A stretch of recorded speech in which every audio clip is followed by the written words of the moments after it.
accordance with the determination of the Business Committee, I call on Maureen Pugh to make her maiden statement. Maureen Pugh. Thank you, Mr. Speaker. Mr. Speaker, my thanks for this once-in-a-lifetime opportunity to address you for the first time, to address this House and my colleagues, and through this House, the wonderful people of New Zealand. I acknowledge John, Hayley, Tay and Lisa, other family and friends who have travelled from all over the country to be here today to support me and who are in the public gallery. Thank you. Thank you all so much for being here. And I have a special greeting to my friend Russell Wilson, who could not be here today.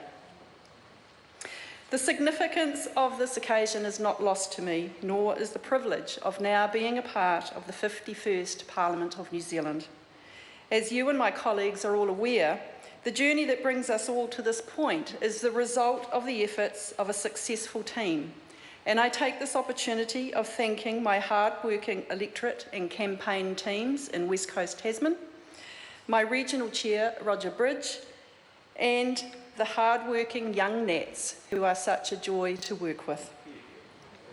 We are all motivated and guided by a strong cabinet, but it is the leadership of our Prime Minister, John Key, whose principles, high standards and unfailing belief in New Zealand and her people, and the goals he and his government are setting, that inspired me to be part of this National Party.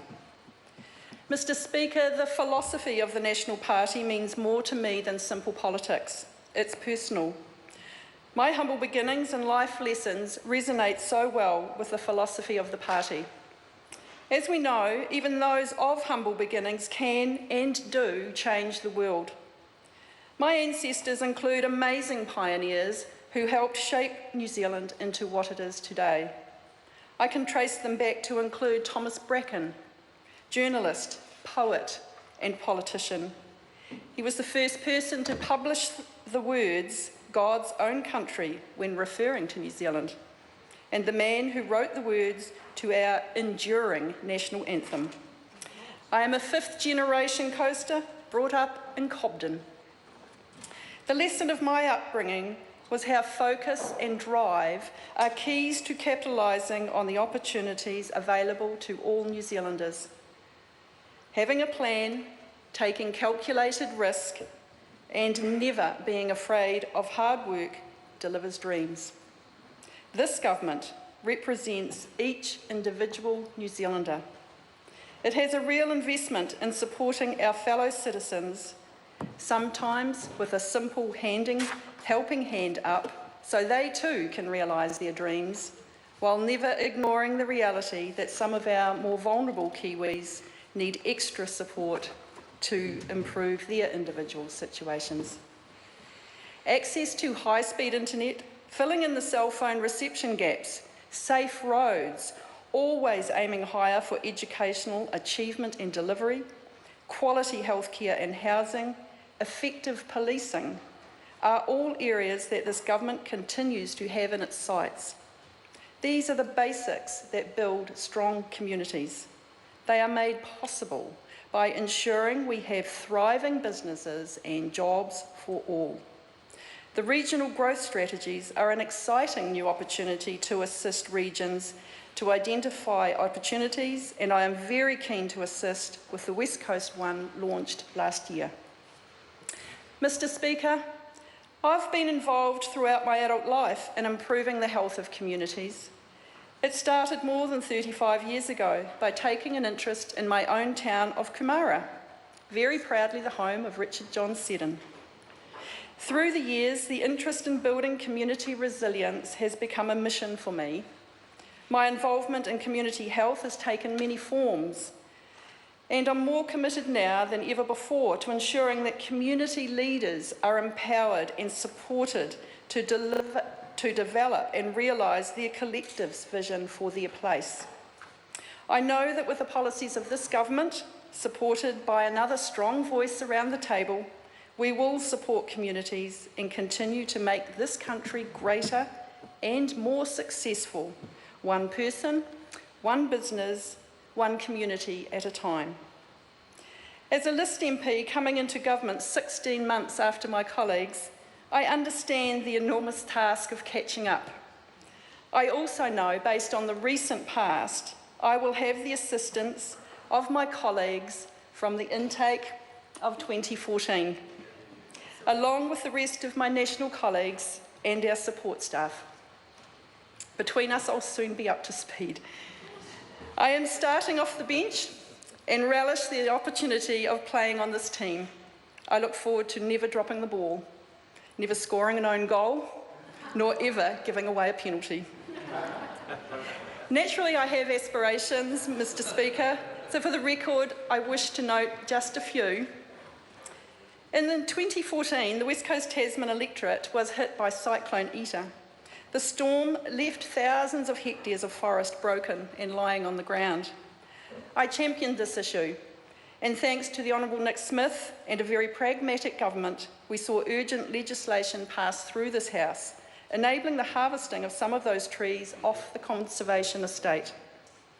With good stewardship by DOC ecologists and management, we have seen a world-class harvesting program create jobs and provide high-value timber to the market. No devastating haul roads built, no destruction of waterways, just consideration for our native forest within the conservation estate, and by working together, we made the most of a disastrous event. A review is due within the next few weeks, and I believe it will support the recent operations and provide an extremely effective template that can be used to expand the program. This is one of the many positive topics I look forward to discussing with my colleagues. Further to the DOC estate, there is an opportunity to pick up the work on stewardship land.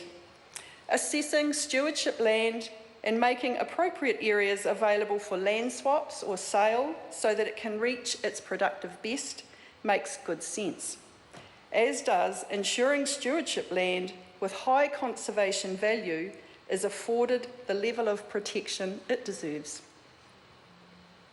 For 12 years, I served as a trustee on the West Coast Primary Health Organisation. It complemented my interest in optimising the physical and mental health of Kiwis, along with encouraging all to make better lifestyle choices. I've witnessed people improve their health without always relying on heavy medications.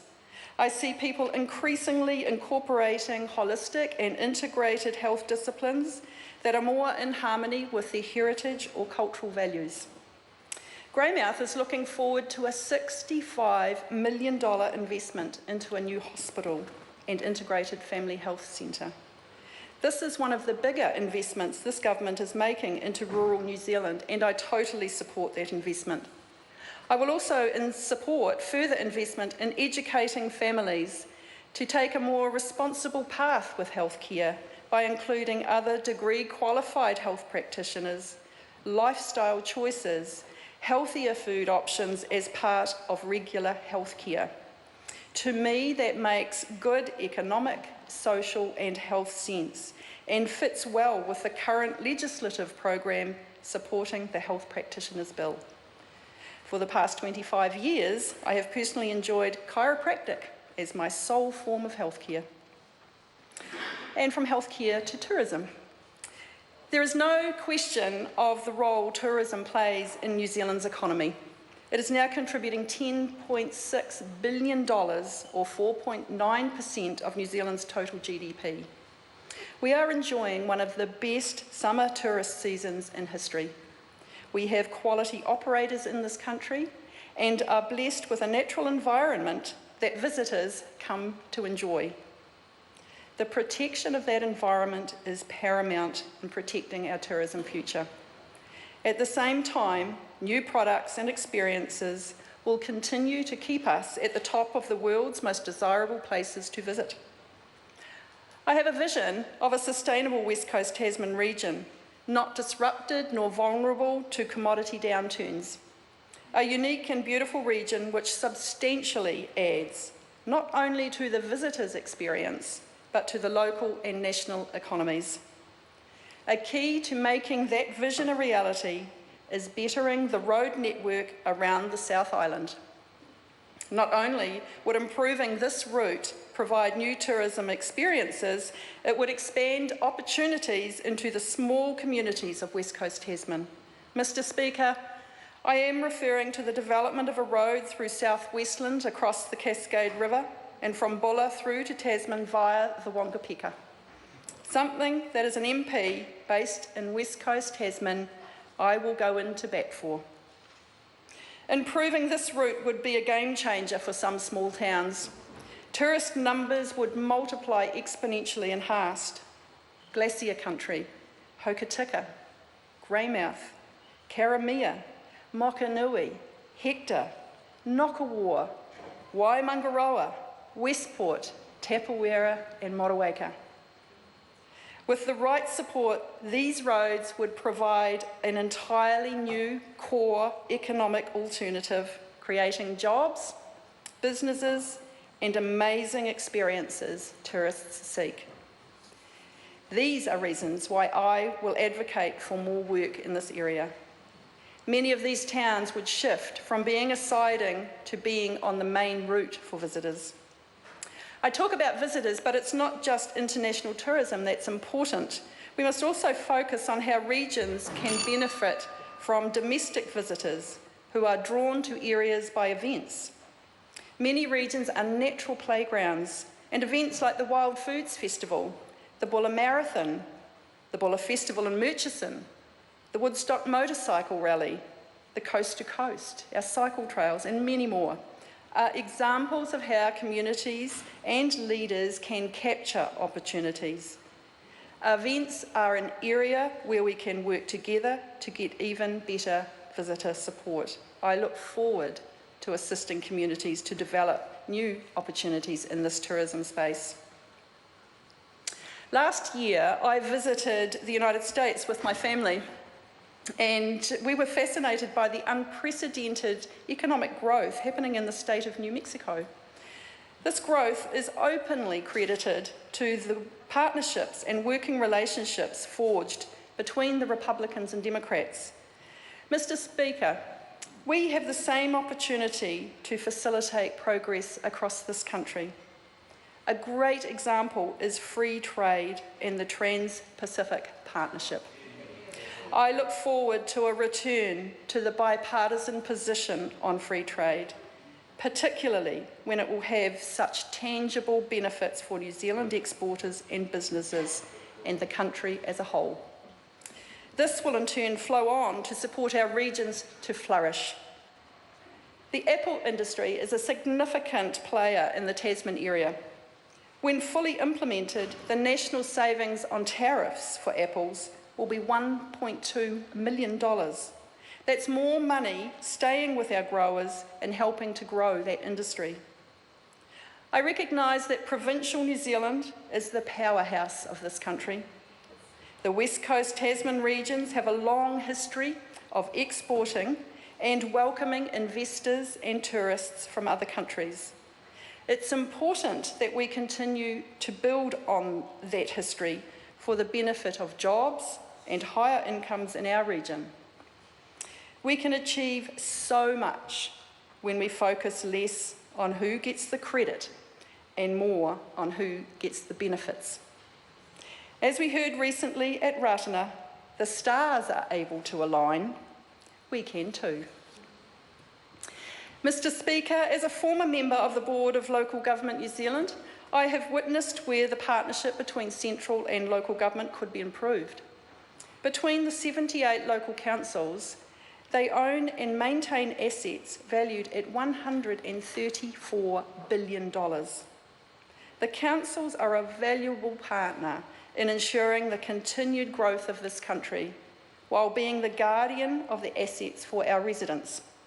This is an area I am happy to contribute to. The area in which my family and I live is in a remote part of the West Coast, surrounded by mountains, a river, and native bush.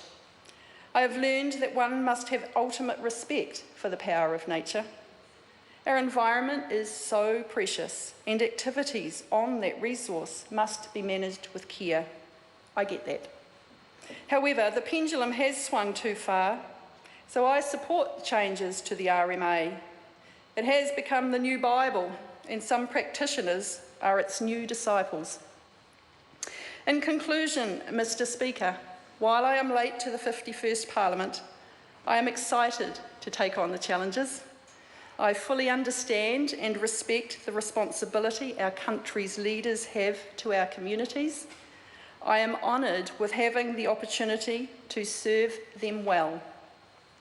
As my Ailish Rowan Be inspired jewellery signifies, be the change you wish to see.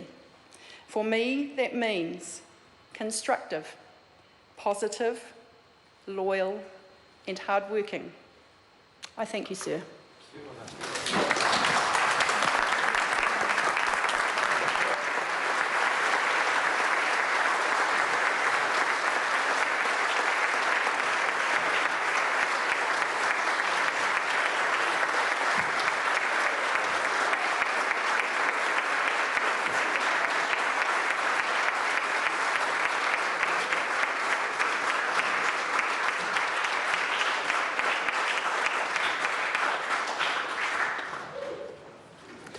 The House is suspended for the dinner break. I will resume the chair at 7:30 p.m.